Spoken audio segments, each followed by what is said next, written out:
Trying to fix problems in your life will never lead you to lasting results. This is because whenever you're in the problem-solving orientation to life, where you're reacting to life, you have issues, painful problems that you're trying to fix to get rid of them, your action is fueled by negative motivation, where you're moving away from a problem that you don't want. And the reason why this never leads to lasting results is because negative motivation doesn't last. And this always creates a yo-yo effect, where you have this big painful problem. So for me, it was being extremely addicted to playing video games. I was addicted to League of Legends. It was a very painful problem that caused me depression. And what I would do is I would try and fix this problem by uninstalling the game off of my computer, telling myself that I'm never going to play again, quitting for good. And this motivation lasted a couple days. I would feel good that I'm not playing any more League of Legends. And since I started feeling good, my motivation to quit started going down. And now that I wasn't depressed anymore because I wasn't playing all day, I started thinking to myself, well, now that I'm not depressed, why not play a little bit of League of Legends? So I ended up right back where I started, and this was extremely demoralizing, where I would quit my bad habit and then go back to it and then quit again and go back to it, and I would get oscillating results. So in this video, I'm going to be explaining to you what I had to learn in order to stop getting these oscillating results where it's like up and down, up and down. And this might be a trap, because you might be like, I'm not trying to fix the problem of stop trying to fix problems. I'm actually going to be showing you a completely new orientation to life. So we're not trying to fix the problem of oscillating results, because that won't work either. Instead, I'm going to show you a completely new way to go about your life that actually does create lasting results. So in this video, I want to talk about the difference between the reactor and the creator. So I'm going to be showing you how to switch into the creative orientation to life, and how this actually does get you lasting results. So when I read the book, The Path of Least Resistance by Robert Fritz, he talks a lot about how the problem-solving orientation to life does not create lasting results. This is because the reactor wants to escape a problem, and this only gives you temporary motivation, which only lasts a few days or a week. However, the creator wants to create something for its own sake. So the creator is moving towards a goal or a vision. And this motivation can last months, even years, until the vision is complete.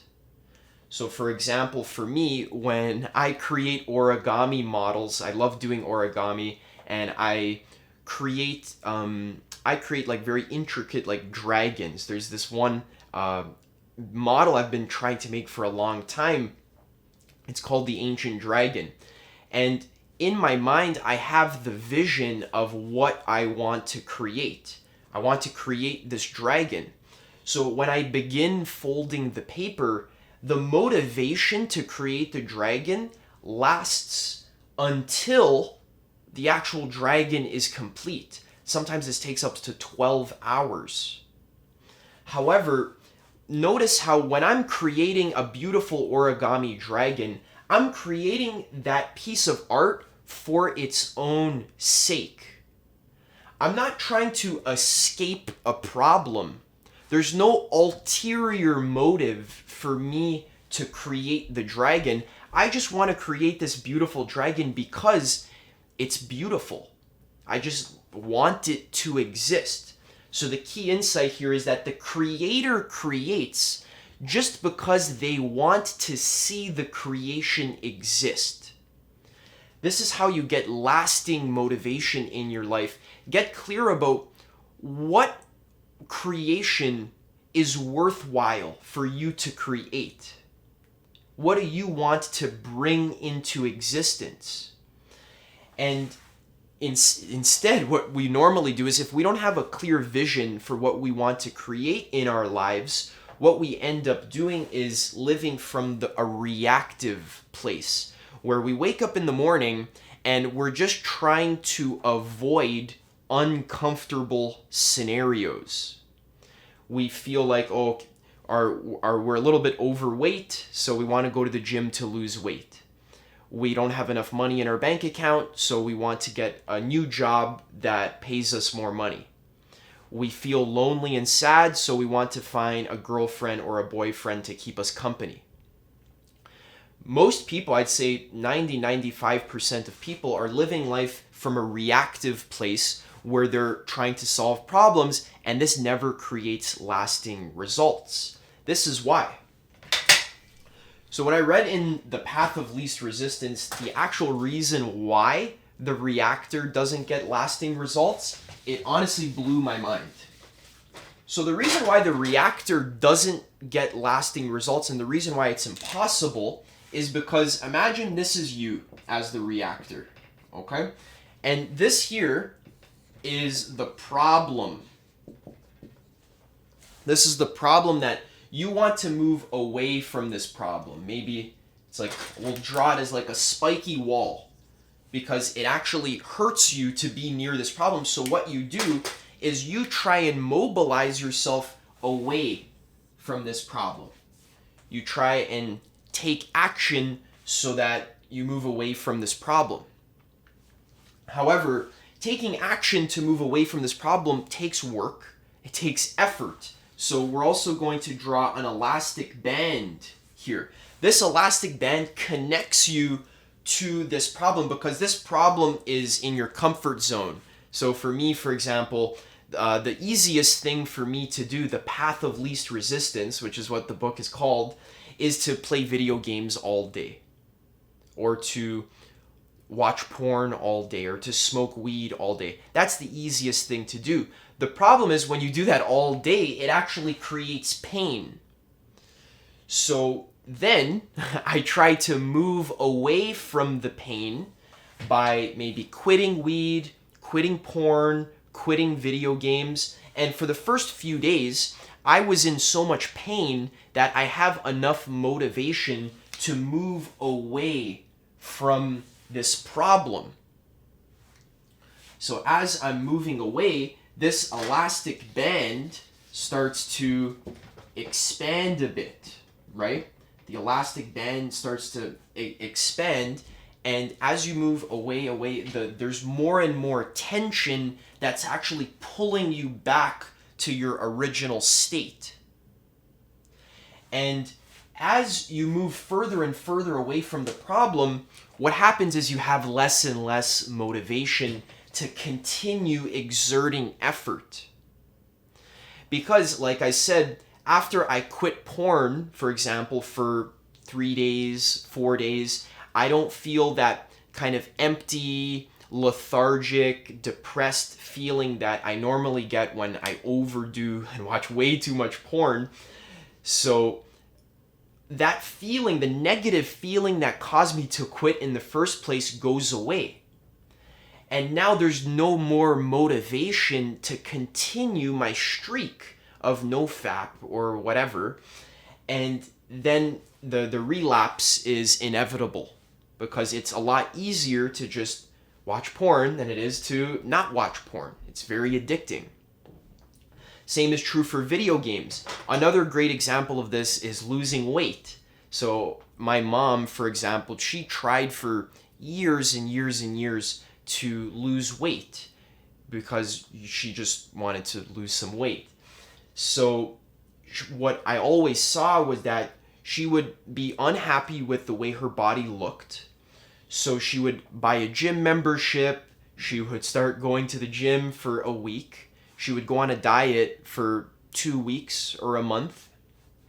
But over time, she would start to see, okay, I'm losing some weight. I'm getting skinnier. I'm losing 5 pounds, 10 pounds. Now my face is getting skinnier. Her body was getting skinnier. Now she had no more motivation to continue eating healthy. It was a lot easier for her to not go to the gym and to eat whatever she wanted.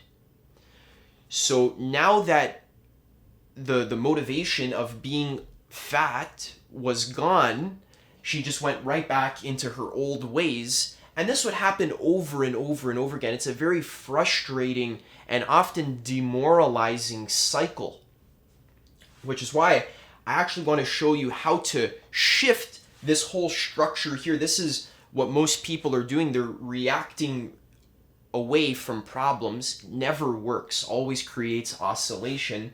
Instead, I want to show you a better way to go about living your life, and this actually does create lasting results, which is what I found.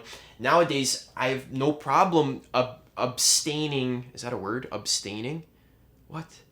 I have no problem. I think that's a word. I have no problem abstaining from porn, video games, smoking weed, and I go to the gym like 5 times a week, and I eat pretty healthy. And once in a while I have a cheat meal, but I have very consistent healthy habits because I learned what I'm about to teach you right now from this book. So what Robert Fritz says in the book is that the creative orientation is about having a clear goal. So you want a goal.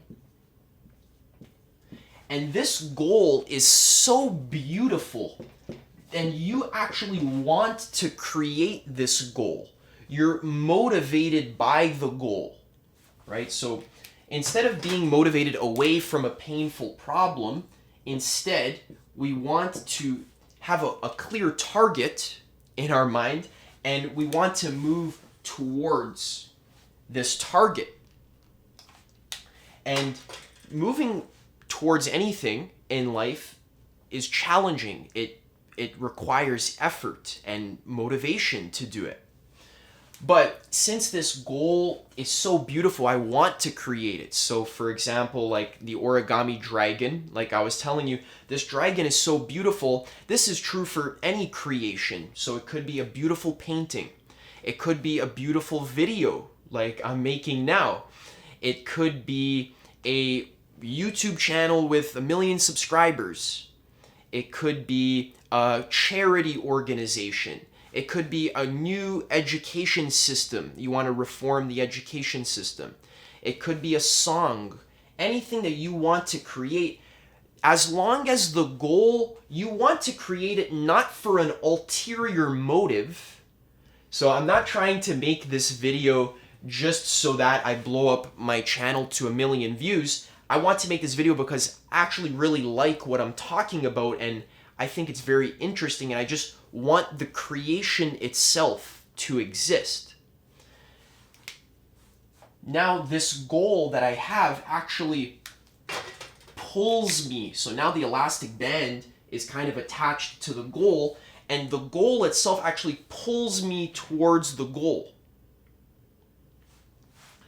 Now the thing is though is it's very important to know what's your goal, and also it's important to be very clear about your current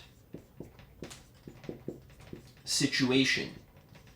So good creators have a very clear picture of what's the goal and what's my current situation.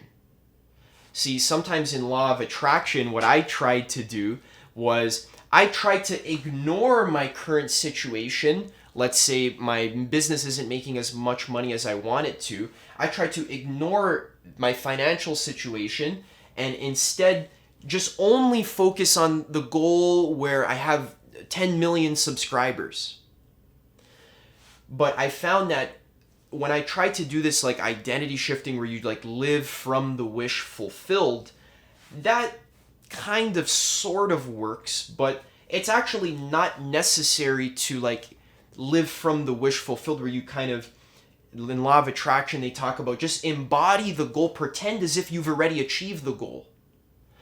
And there is a little bit of truth to that, but what I found the problem is that I'm not being realistic. I'm ignoring my current situation, and what this actually denies me is something called structural tension. So when you see clearly that your current situation is far away from your desired situation, your goal, you see that there's space in between you and your goal, this creates tension, kind of like an elastic. And this tension is actually a good thing. It's not a bad thing. This tension actually pulls you toward your goal.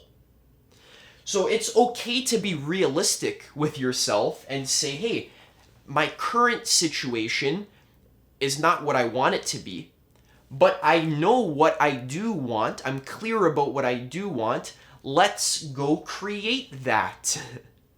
It's very simple. It's actually a lot simpler than law of attraction, because we don't have to do any fancy visualizations. We don't have to program our subconscious mind. We don't have to do affirmations. All we have to do is be clear about where am I now without ignoring the truth. We want to face the truth clearly. So if you only have $10 in your bank account, don't pretend like you have $1 million. Just be realistic. I have $10 in my bank account. That's the truth. We don't have to judge the truth as being good or bad. That's just, those are the facts. And then get clear about what's my goal. What do I want? I want $1 million in my bank account. And then realize that you don't actually want $1 million in your bank account. What's the goal underneath the goal? Because do you really want $1 million? Not really. The reason why you probably want $1 million is from a reactive place, so that you don't have to worry about paying your bills anymore. So it's actually about moving away from the uncomfortability of only having $10. So be careful you're not reacting against the money in your bank account. Instead, ask yourself, what do I actually want in life? So I say I want $1 million, but really I don't want that. Really what I want is freedom. And what am I going to do with my freedom? Well, maybe I'm going to create beautiful art and help people. Okay, but what kind of art am I going to create? So as you go deeper and you ask yourself why, the goal underneath the goal. So what do I want? Why do I want it? Keep asking yourself, why do I want it? Why do I want it? You can actually go down 3 or 4 layers. And at some of the lower layers, you'll actually see, well, I want freedom to create art because I want to express my natural gifts and talents. I want to live in harmony with life. I want to be in the flow state. I want to be proud of myself. I want to create something beautiful. What's that thing that I want to create that's beautiful? See, now we're thinking like a creator. Instead of thinking like a reactor, I only have $10 in my bank account, let me go find a job to go fix this problem. Let me go find a quick get-rich-quick scheme or Bitcoin hack or whatever, passive income business. My favorite thing when I see online is when I search up keywords for making my videos, I see one of the top searched things is make passive income, no effort online. 0 investment, passive income in my bank account, no effort. So that's what people want to do in their life. No effort, just let me fix all my problems. But it's okay to actually put some effort into achieving your goal if your goal is worthwhile enough. So having $1 million just for its own sake actually isn't very motivating, because $1 million isn't going to do anything. It's just going to sit in your bank account. Really what's motivating is, what is that $1 million going to allow you to create in your life? More freedom, more independence, more of the flow state, more connection to life. you can be proud of yourself for helping people.